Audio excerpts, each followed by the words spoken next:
যখন বলল, সাধু বাবা বলল, মা তোমার ঘরে কি কোরআন মাজিদ আছে? বলা, হ্যাঁ বাবা, আমার ঘরে তো কোরআন মাজিদ আছে। এমনকি আমি দৈনন্দিন সকালবেলা কোরআন তেলাওয়াত করি, আমি 5 ওয়াক্ত নামাজ পড়ি।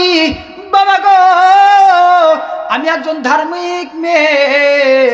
আমি তো এক কথাই বললাম, 18 বছর পর্যন্ত আল্লাহর কাছে কান্নাকাটি করেছি, কিন্তু না না, একটা সন্তান আমাকে আল্লাহ পাক দান করে নাই। পরিশেষে আপনার কাছে এসেছি, বাবা গো, আমাকে একটা সন্তান ব্যবস্থা করে দেন।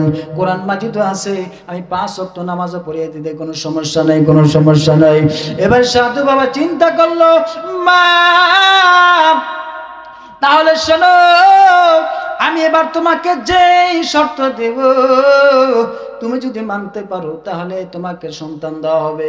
বাবা বলেন, কি শর্ত? কয়, তোমার ঘরে যে কোরআন শরীফ আছে? বলে, হ্যাঁ।